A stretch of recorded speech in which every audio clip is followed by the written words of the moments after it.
கடலூர்ல வந்து நாம் தமிழர் கட்சியும் திராவிடர் விடுதலை கழகமும் வந்து மோதல்ல ஈடுபடுறாங்க அப்படிங்கிற மாதிரி செய்திகள் வெளியாயிட்டு இருக்கு. அங்க வந்து மேடை போட்டு அவங்க பெரியார் குறித்தும் சீமான் அவர்கள் குறித்தும் அங்க பேசினதுனால நாம் தமிழர் கட்சியினர் வந்து எதிர்த்து கேள்வி கேட்டு அந்த ஒரு கைகலப்பா மாறி இருக்கு. தொடர்ந்து கருத்தியல் ரீதியா பேசாம இந்த மாதிரியான ஒரு போக்கு கையில் எடுக்கிறது சரியா இருக்கும்னு நினைக்கிறீங்க? இல்லை, அந்த ஈவேராவுக்கு சுத்தமாக வந்து மக்கள் ஆதரவு சுத்தமாக கிடையாது.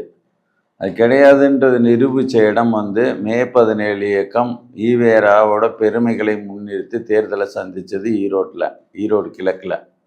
அங்கே வாங்கின வாக்கு வந்து 222. நாம் தமிழர் கட்சி பெற்ற வாக்குகள் வந்து 24,000க்கு மேலே. சரிங்களா? அந்த இடத்துல அவங்க கதை முடிஞ்சு போச்சு. ஈவேரா வந்து தன் சொந்த மண்ணிலே வந்து பிறந்த மண்ணிலே வந்து அவருக்கு மரியாதையே கிடையாதுன்றது தெரிஞ்சு போச்சு. இனிமேல் அதை புரிஞ்சுக்கிட்டு அந்த தோழர்கள் வந்து என்ன பண்ணணும்னா வேறு ஏதாவது அரசியலை பண்ணணும். இந்த அண்ணன் சீமானை திட்டுறது இதெல்லாம் வந்து ஈவேராவை தூக்கிட்டுலாம் இனிமேல் எங்கேயும் போய் எதுவும் ஜெயிக்க முடியாது.